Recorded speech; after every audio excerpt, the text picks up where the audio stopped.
This is Rose. You know her from Titanic. You know this outfit. And this one. But are they accurate? We got this fashion historian. Hi, I'm Raisa Britannia, and I'm a fashion historian. To walk us through what the movie got right and what they got wrong about these looks. First, let's establish the setting. Titanic was based on actual historical events that took place in April of 1912 en route to America.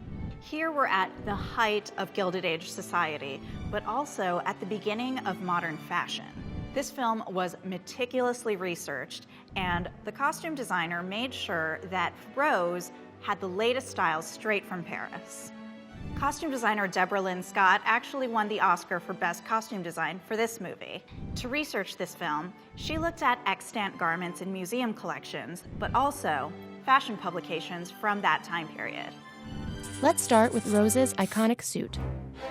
The Titanic sets sail at noon, and we see Rose wearing this cream-striped afternoon suit. Rose's afternoon suit looks almost exactly like a suit that appears in a French magazine in 1912. This is absolutely accurate, the perfect ensemble to be boarding a ship in the afternoon. So this is actually accurate. But let's draw Rose's day dress from the undergarments out anyway. First up, the underwear. For the underwear, Rose would have been wearing a chemise, drawers, and stockings. The chemise of 1912 is a little bit different from ones that we've previously looked at.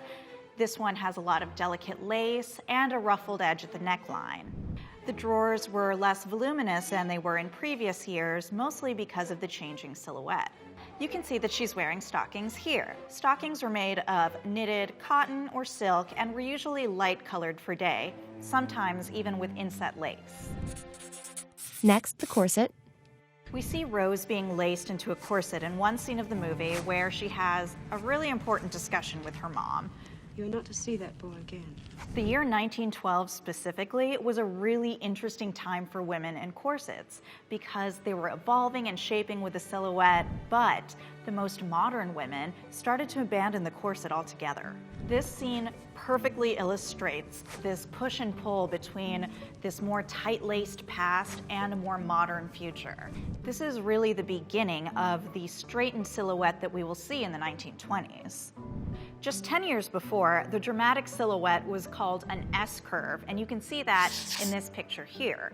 Even though the most modern women were already abandoning corsets in 1912, the really rigid traditions of the society in which Rose lived really demanded that she wear one. Next layer. Over the corset, she would have worn a camisole and a petticoat. A camisole would have been worn to soften that rigid line at the top. The petticoats at this time period were pretty narrow, as we can see in this ad. This exists somewhere between the full Victorian petticoat and the modern slip. These two garments were typically cotton for the day. The next layer is the top. We can see that Rose is wearing a really high-collared shirtwaist and accessorized with a necktie. The women's shirtwaist was derived from the man's buttoned and collared shirt and was the first truly modern garment of the 20th century. Men's fashion started to influence women's wear beginning in the late 19th century, but by 1912, it was the norm. The shirtwaist was also an egalitarian garment worn by both upper and lower classes. When women's wear started to take influence from men's wear, we got garments like this, which were more comfortable and casual. And now the suit. We know that this is the most up-to-date fashion because it appeared in the January 1912 issue of Le Mode, which was a popular French fashion publication. This particular example is made by the couture house Linker & Company. Rose would have gone to a couture house to be fit and had this garment made specifically for her. The tailor-made was the name for a women's walking suit, much like this one. The tailor-made was often worn for travel, which makes this entirely appropriate, but there were other afternoon styles for different activities. You can see in this deck scene that there are other women promenading, showing off similar ensembles. A very important part of ocean liner culture was showing off the latest fashions that you probably just bought in Paris. This costume hints at a very short-lived fad from this time period called the Hobble Skirt. As you can see, the circumference of the skirt kind of narrows at the ankle, and it was said that it really restricted the strides of women, and they had to hobble around.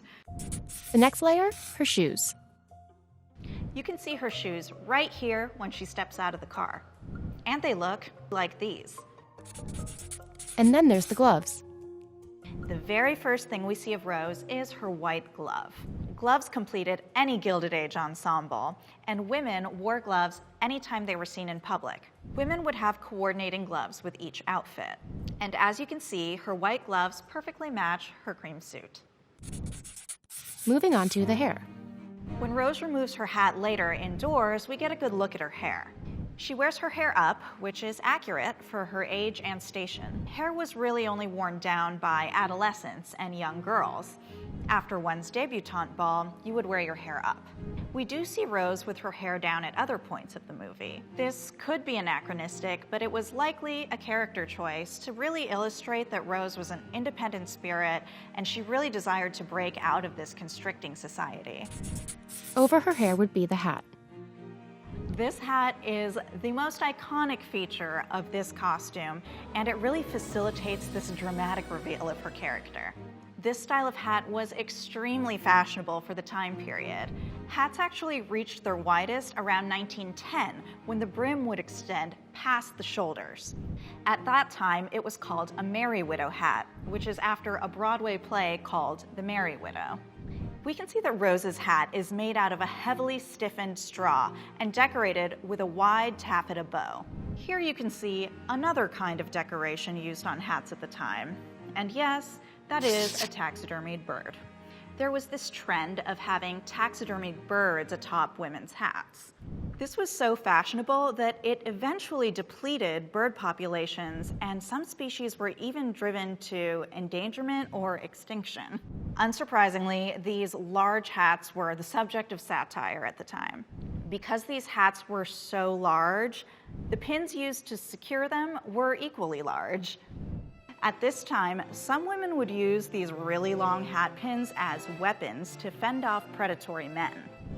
And these especially long hat pins could prove quite dangerous. And this phenomenon was so widespread that the media termed it the hat pin peril. But here's what Rose's day suit would have looked like compared to the movie. So this is entirely accurate. But let's add a bird. Let's move on to Rose's evening wear. Another aspect of ocean liner culture were these lavish nightly dinners on board.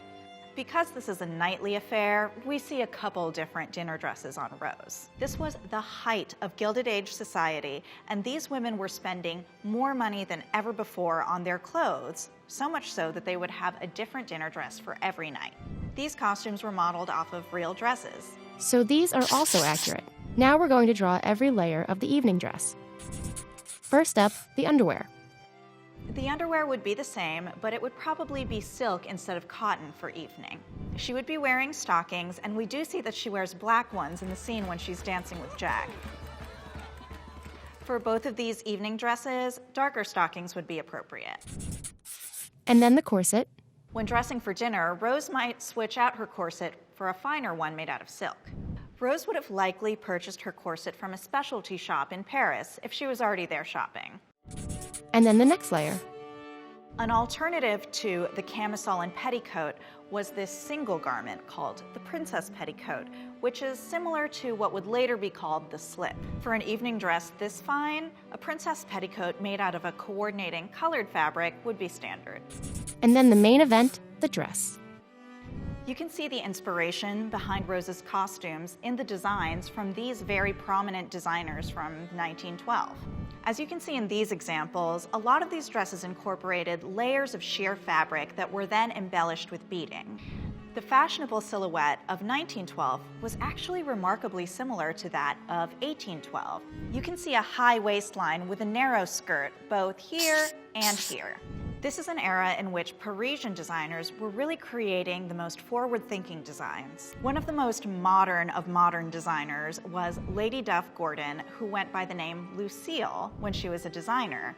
And actually, she's a character in this film. You can see Rose introducing her here. Lucille Lady Duff Gordon. She designs naughty lingerie, among her many talents. But she wasn't just a lingerie designer. She was actually a pioneer in the fashion field. She actually instituted the practice of draping fabric on a model instead of flat patterning, which is standard practice now, but she really pioneered it. And now the shoes. We get a close look at Rose's shoes when she steps onto the railing here. We see that they're made of satin and dyed to match the color of her dress. Then her jewelry. We can see in this scene that the necklace and earrings that Rose wear match, and that's because they were likely part of a set called a parure. But we all know that the most important piece of jewelry in this film is the Heart of the Ocean. This necklace was designed by director James Cameron and based on the Hope Diamond. The Hope Diamond was the biggest and most famous diamond in the world, and also a similar blue color. And then her gloves.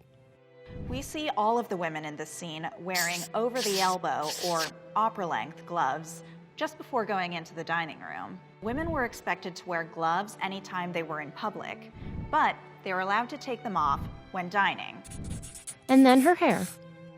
Her hair is down and loose in this scene, but at dinner we see that it's properly done. Rose's hair is adorned with bits of jewelry, very similar to this image of actress Lily Elsie.